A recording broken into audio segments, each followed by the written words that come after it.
FY BA के हिंदी विषय और हिंदी विषय के लिए साहित्य विविधता नाम की पुस्तक विश्वविद्यालय पुणे ने रखी हुई है। इस पुस्तक में से फर्स्ट सेमेस्टर के लिए 5 कहानियों का अध्ययन, 5 कविताओं का अध्ययन हमें करना है। मित्रों, आज तक मैंने आप लोगों को 5 कविताएं पढ़ाई, 5 कविताओं पर वीडियो लेक्चर ग्रुप पर मैंने फॉरवर्ड कर दिया है, आप तक पहुंचाने का काम किया है। उसी के साथ साथ हमारे हिंदी विभाग के दूसरे अध्यापक ईदे सर जी आप लोगों को कहानियां पढ़ा रहे हैं। परंतु मित्रों, 5 कहानियां, 5 कविताएं केवल इतना पाठ्यक्रम हमारे लिए नहीं है। 5 कहानियां और 5 कविताओं का तो हमें अध्ययन करना है, परंतु उसी के साथ साथ ये कहानियां और कविताएं छोड़कर हमें कुछ अंकों के लिए, कुछ मार्क के लिए जो व्याकरण का हिस्सा रखा गया है,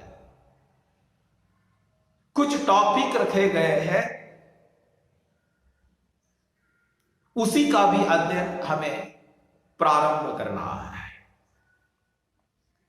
तो मित्रों, प्रथम सेमेस्टर में कहानियां और कविताएं छोड़कर जिसका अभ्यास हमें करना है, उनमें से पहला टॉपिक है संवाद कौशल या भाषण कला। दूसरा टॉपिक है सूत्र संचालन। तीसरा टॉपिक है समूह चर्चा। चौथा टॉपिक है इंटरनेट की सामान्य जानकारी। 5वां टॉपिक है यूनिकोड की जानकारी और 6ठा टॉपिक है हिंदी सॉफ्टवेयर की जानकारी। मित्रों, ये छोटे छोटे 6 टॉपिक है जिसका अभ्यास हमें प्रारंभ करना है। हर एक टॉपिक थोड़े थोड़े अंकों के लिए, मार्क के लिए, आप लोगों की परीक्षा के लिए है।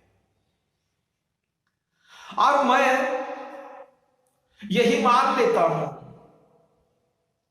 कि प्रथम सेमेस्टर के लिए कहानियां जितनी इंपॉर्टेंट है, कविताएं जितनी महत्वपूर्ण है, उतने ही महत्वपूर्ण यह छोटे छोटे 6 टॉपिक है जिसका अभ्यास हमें आज से प्रारंभ करना है। मित्रों, आज हमें पहला ही टॉपिक है जिसका अध्ययन प्रारंभ करना है, जिसी पर हमें खुले आम चर्चा करनी है, उसी को हमें समझ लेना है, उसी को हमें अवगत करना है। और उस टॉपिक का नाम है संवाद कौशल या भाषण कला। मित्रों, इस टॉपिक का शीर्षक संवाद कला। संवाद कभी अकेले व्यक्ति में नहीं हो सकता मित्रों। यानी एक व्यक्ति अनेक व्यक्तियों के सामने भाषा के माध्यम से जब बातचीत करता है, अपने विचारों को प्रस्तुत करता है, अपनी भावनाओं को व्यक्त करता है, उसी को संवाद कहा जाता है। कौशल शब्द का अर्थ होता है मराठी में कौशल्य, यानी संवाद एक कौशल्य है। मित्रों, भाषण के बारे में कहा जाए ना तो मेरे स्वयं के विचार से मैं कहूंगा कि भाषण यह एक कला है, एक आर्ट है। एक प्रख्यात यानी प्रसिद्ध अध्येता यानी विद्वान जिनका नाम है एम सर, ये प्रख्यात विद्वान है एम सर का कहना था कि भाषण एक शक्ति है, एक ऊर्जा है। एम सर ने क्या कहा था कि भाषण यह एक शक्ति है, एक ऊर्जा है। मित्रों, सचमुच आप लोगों को मैं बताना चाहता हूं कि भाषण एक शक्ति है। जिस समय हम किसी विद्वान मनुष्य का भाषण सुनते हैं, किसी विद्वान राजनेता हो उसी का भाषण सुनते हैं, राजनेता ही क्यों, कोई भी जब विद्वान लोग है, विचारवंत लोग है, उनका जब हम भाषण सुनते हैं या उनके विचारों को सुनते हैं तो उनके विचार और उनके भाषण सुनकर हमारे अंदर एक शक्ति भर जाती है, एक जीने की इच्छा निर्माण हो जाती है। एक भाषण एक शक्ति है। इस प्रकार प्रसिद्ध विचारवंत प्लेटो का नाम आप लोगों ने सुना होगा, राज्य शास्त्र में प्लेटो का नाम सुना होगा आप लोगों ने। मित्रों, प्लेटो ने भाषण को एक ऐसी शक्ति कहा है जिससे लोगों की मानसिकता को नियंत्रित किया जा सकता है, यानी लोगों की मानसिकता को बांधने का काम भाषण करता है। संवाद या भाषण एक कला अवश्य है। वह कला हर एक व्यक्ति में, हर एक मनुष्य में नहीं होती। हर एक मनुष्य रंगमंच पर जाकर, मंच पर जाकर, व्यासपीठ पर जाकर भाषण नहीं कर सकता। यह बात सत्य है, क्योंकि यह एक कला है। भाषण देना, भाषण करना, यह भी एक कला होती है। परंतु मित्रों, यह जो भाषण कला है या संवाद कला है, यह कला मनुष्य में निसर्गतः उपजत होती है। परंतु इसका अर्थ यह भी नहीं है कि हम भाषण नहीं कर सकते। अरे, जब भाषण कला के जो गुण होते हैं, वही गुण जब हमारे अंदर हम विकसित कर देते हैं, विकसित करते हैं, तो हम भाषण दे सकते हैं, भाषण कर सकते हैं। इसका अर्थ यह नहीं है कि हम भाषण कर ही नहीं सकते। इस कला को विकसित करना हमारा काम है। मित्रों, एक बात मात्र सत्य है कि गांव में चौराहे पर बैठकर 4-5 लोगों के बीच में बातें करना बहुत आसान होता है। या आप लोग कॉलेज में आते हैं, 4-5 मित्र, 4-5 सहेलियां नीचे कई पेड़ के नीचे बैठ कर रहना, बहुत गपशप लगाते हैं, बहुत बोलते हैं, तोते की तरह बोलते हैं। परंतु जिस समय हमने, अध्यापक ने, एक शिक्षक ने आपसे कहा कि सामने आकर, ब्लैक बोर्ड के सामने आकर खड़े होकर आप लोग कुछ विद्यार्थियों के सामने बोले, अपने विचार प्रस्तुत करें, तो आपके पैर थर थर करने लगते हैं। आपके मुंह से कोई वाणी, कोई शब्द बाहर नहीं आता। यह बात सत्य है, क्योंकि भाषण एक कला है, एक आर्ट्स है। परंतु मित्रों, भाषण कला में वाणी यानी शब्दों का बहुत महत्व होता है।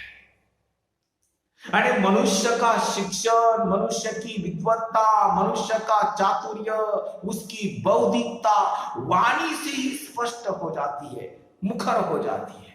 अरे सामने वाला मनुष्य कितना विद्वान है, कितना बुद्धिमान है, कितना उसमें चतुर है, ये जब तक वह मनुष्य हमारे सामने उसके विचार प्रकट नहीं करता, वह कुछ बोलता नहीं, संवाद नहीं करता जब तक, तब तक हम उसका व्यक्तित्व समझ में हमारे नहीं आ सकता। और यदि हमें समाज में प्रतिष्ठा प्राप्त करनी है तो इसके लिए वाणी का परिष्कृत होना नितांत आवश्यक है। मित्रों, हमारी ये वाणी है ना, ये वाणी में मिठास होनी चाहिए, उसमें तलवार की जैसी धार होनी चाहिए, वाणी शब्द उच्चार स्पष्ट होने चाहिए। मित्रों, वेदों में भी वाक शक्ति को अमोघ शक्ति बताया गया है। यानी विद्वानों का कहना है कि प्रकृति में यानी निसर्ग में कदम कदम पर सौंदर्य भरा होता है, उसी तरह शब्दों का भी सौंदर्य अपार होता है। मित्रों, ये संवाद और भाषण देने वाला या भाषण करने वाला जो होता है उसी को वक्ता कहा जाता है, और जो भाषण सुनते हैं, जो देखते हैं, उसी को श्रोता कहा जाता है। वक्ता भाषण देने वाला, श्रोता भाषण सुनने वाला। यानी किसी भी कार्यक्रम की जो सफलता होती है, समझ लीजिए कि आपके गांव में कोई छोटा सा कार्यक्रम रखा गया है, आपके गली में कोई छोटा सा कार्यक्रम रखा गया है, यानी किसी भी कार्यक्रम की जो सक्सेसफुल होना चाहिए या सफलता होनी चाहिए ना, वह कार्यक्रम की सफलता उस कार्यक्रम में आमंत्रित जो वक्ता होता है उसी पर अवलंबित होता है कि उस कार्यक्रम में कौन वक्ता आया है, उस वक्ता का वक्तृत्व कैसा है, वह कैसा बोलता है, कैसे विचार प्रस्तुत करता है, उसी पर उस कार्यक्रम की सफलता अवलंबित होती है। कार्यक्रम सामाजिक हो, राजनीतिक हो, धार्मिक हो, लोगों में श्रोताओं में उत्सुकता बनी रहती है कि इस धार्मिक कार्यक्रम में कौन आने वाला है। समझ लीजिए कि हमारे महाराष्ट्र में हरिभक्त पारायण समाज प्रबोधनकार निवृत्ति महाराज है। जिस समय आप लोगों के गांव में सप्ताह का धार्मिक कार्यक्रम होता है और सभी को पता चल जाता है कि निवृत्ति महाराज आने वाले हैं, उनका कीर्तन है, भजन है, तो लोगों की भीड़ उमड़ आती है। क्यों ऐसा होता है? लोगों की भीड़ निवृत्ति महाराज को सुनने के लिए क्यों आती है? वक्ता पावरफुल होना चाहिए, उसकी वाणी मधुर होनी चाहिए। अरे इस कार्यक्रम में कौन आने वाले हैं? समाज प्रबोधनकार निवृत्ति महाराज आने वाले हैं, उसको देखने के लिए, उसको सुनने के लिए लोगों की भीड़ जमा हो जाती है। मित्रों, हमारे इस भारत देश में और विशेषकर महाराष्ट्र में भी कई ऐसे वक्ता हो गए, प्रभावी वक्ता, उनका वक्तृत्व कुशल, विद्वान, ऐसा हमेशा लगता रहता है कि हम केवल उनकी वाणी सुनते रहे। हमारे देश के प्रधानमंत्री नरेंद्र जी मोदी साहब, उनका भी वक्तृत्व कितना प्रभावशाली है। श्रीमान शरद चंद्र जी पवार साहब, उनका भी वक्तृत्व,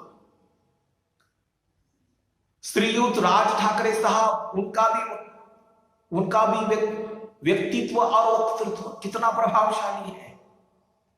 श्रीयुत धनंजय मुंडे साहब, उनका भी वक्तृत्व कितना प्रभावशाली है।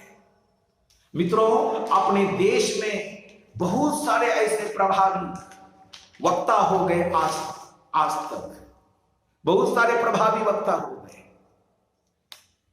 अटल बिहारी वाजपेयी जी, सुषमा स्वराज जी, प्रमोद महाजन और अभी श्रीमान नितिन जी गडकरी साहब, इन लोगों का वक्तृत्व अत्यंत प्रभावी है। हमारे देश में और हमारे महाराष्ट्र में अच्छे वक्ता के अच्छे वक्ता पैदा हुए हैं। बाला साहब ठाकरे साहब का वक्तृत्व कितना प्रभावशाली था। यानी श्रोता में एक ऐसी उत्सुकता निर्माण होती है कि सभा में कौन आने वाला है, किसका भाषण है, कौन विचारवंत आने वाला है, कौन विद्वान आने वाला है। उसी पर उस कार्यक्रम की सफलता अवलंबित होती है। मित्रों, अच्छे वक्ता के 5 गुण माने गए हैं। अच्छा वक्ता हम किसे कहें? जिस वक्ता में 5 गुण होते हैं उसी को हम अच्छे वक्ता कहेंगे। यानी अच्छे वक्ता के कितने गुण? अच्छे वक्ता के 5 गुण माने गए हैं। उनमें से पहला गुण है वक्ता का प्रभावी व्यक्तित्व। व्यक्तित्व का अर्थ क्या है?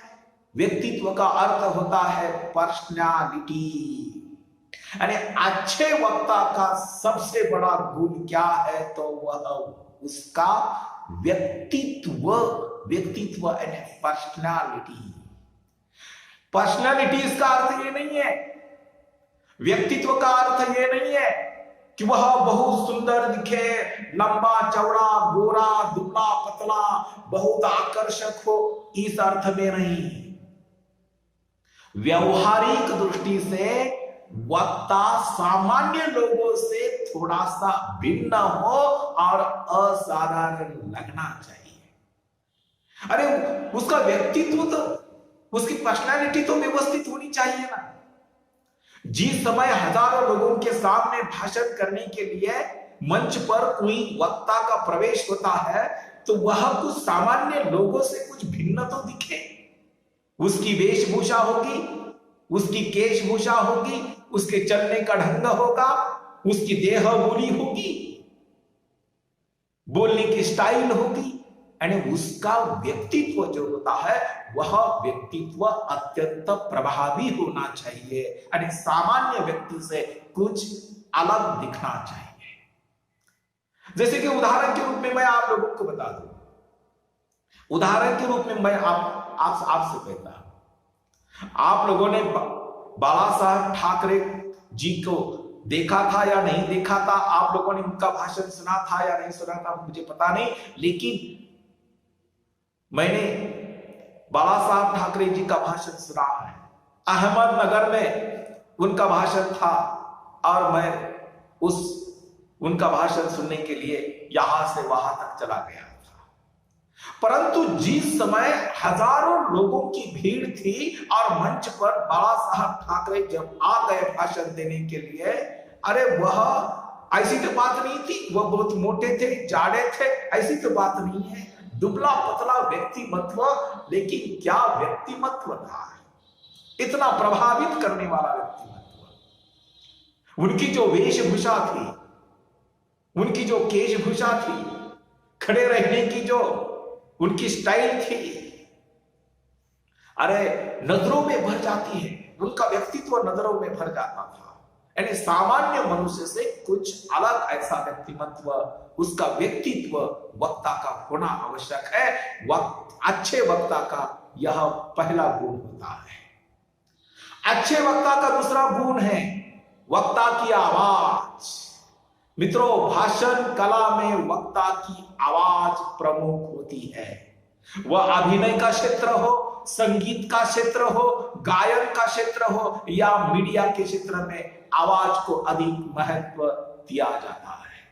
यानी लोगों को तुरंत प्रभावित करने की बात, यानी गगनभेदी आवाज, पहाड़ी आवाज लोगों को मंत्रमुग्ध कर देती है।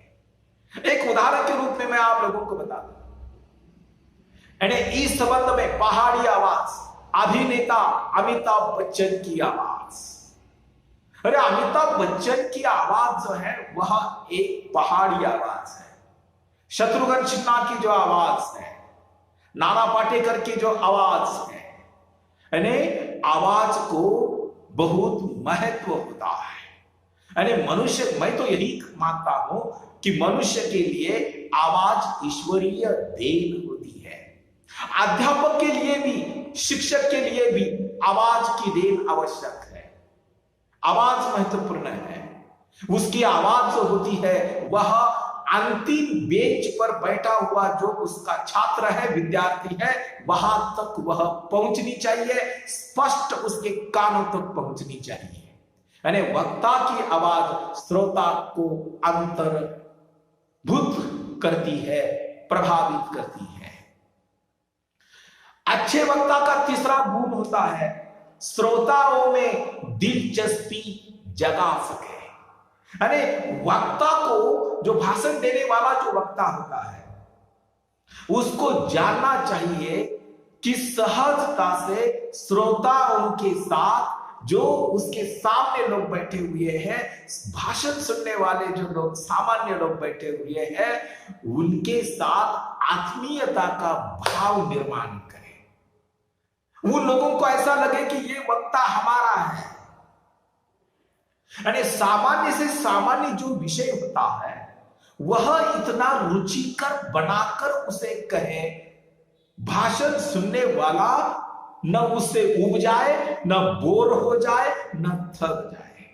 यानी वक्ता को जानना चाहिए कि भाषण में बीच बीच में कुछ शेर शायरी का प्रयोग करे, कुछ कविता का भी प्रयोग करे और श्रोताओं को एक जगह बांधने की उसमें शक्ति निर्माण हो जाए। मित्रों, कभी कभी क्या हो जाता है, आप लोगों के पाठ्यक्रम में कुछ व्याकरण का एक ऐसा हिस्सा रखा जाता है कि वह आप लोगों को पसंद नहीं आता, वह थोड़ा सा कठिन होता है, वह थोड़ा सा कड़वा होता है। तो हम लोग क्या करते हैं, हम शिक्षक लोगों में वह कला होनी चाहिए, जैसे कि देखो कोई दवा की गोली होती है, वह अंदर से कड़वी होती है, परंतु ऊपर से उसे शुगर कोटेड करने के बाद हम आराम से खा जाते हैं। उसका शुगर कोटेड निकाल दो और वह गोली खाने की कोशिश करो, वह कितनी कड़वी होती है। अरे उसी तरह शिक्षक जो होते हैं उनको भी यह कला अवगत करनी चाहिए कि कितना भी कठिन से कठिन टॉपिक क्यों ना हो, उसी को शुगर कोटेड करके बच्चों को हम खिलाए, बच्चों के सामने प्रस्तुत करें, तो वह लड़का, वह छात्र निश्चित रूप से अत्यंत सहजता से उसी विषय को, उसी शुगर कोटेड दवा को आराम से चबा चबा कर खा सके। इसीलिए विद्यार्थी और शिक्षक, इन दोनों में जो संबंध निर्माण होता है, एक दूसरे में लगाव पैदा करने का काम शिक्षक का होता है। उसी तरह भाषण देने वाला जो वक्ता होता है, उस वक्ता में यह गुण अवश्य होना चाहिए। अच्छे वक्ता का चौथा गुण होता है वक्ता के व्यक्तित्व में नेतृत्व की झलक आवश्यक है। यानी उस वक्ता में ऐसा लगना चाहिए, उसके व्यक्तित्व में नेतृत्व की झलक होनी चाहिए कि वह हजारों लोगों का नेतृत्व कर सके, ऐसा गुण उसमें होना चाहिए। यानी यह संवाद की स्पष्टता से ही संभव है। संवाद की स्पष्टता से, यानी जिस समय वक्ता जो बात लोगों के सामने करता है, या वक्ता जो भाषण देता है, वक्ता जो विचार व्यक्त करता है, वह उसके विचार, वह उसके संवाद सत्य होने चाहिए। यानी श्रोताओं में वक्ता के कथन की विश्वसनीयता पैदा होनी चाहिए। जैसे कि विद्यार्थी अपने अध्यापक, अपने शिक्षक पर पूरा विश्वास रखते हैं। क्यों विश्वास रखते हैं? माँ बाप अपने बच्चों से जो कहते हैं ना, माँ बाप पर भरोसा नहीं करते बच्चों। माँ बाप पर जितना विश्वास नहीं रखेंगे, उतना विश्वास हम लोगों पर, अध्यापक यानी शिक्षकों पर विद्यार्थी रखते हैं, क्योंकि उनको पता होता है कि मेरे गुरु, मेरे शिक्षक जो कुछ बात करते हैं वह सत्य बात करते हैं। उसी तरह जिस समय मंच पर कोई वक्ता भाषण देने के लिए खड़े हो जाते हैं, विचार प्रकट करते हैं, वे सत्य विचार होने चाहिए, सत्य बात होनी चाहिए। अन्यथा ऐसे अनेक प्रसंग मिलते हैं जब सभा समाप्त हो जाती है, सभा समाप्त हो जाने के बाद लोग एक दूसरे से कहते हैं, अरे इसकी क्या बात सुनते हैं, अरे इस आदमी का क्या भरोसा है, आज यह ये बात कहता है, कल दूसरी बात कहता है। इसीलिए विश्वसनीयता होना अत्यंत आवश्यक है। अच्छे वक्ता का पांचवा गुण, आखिरी गुण है, वक्ता में आत्मविश्वास एवं भावनात्मक ऊर्जा की आवश्यकता है।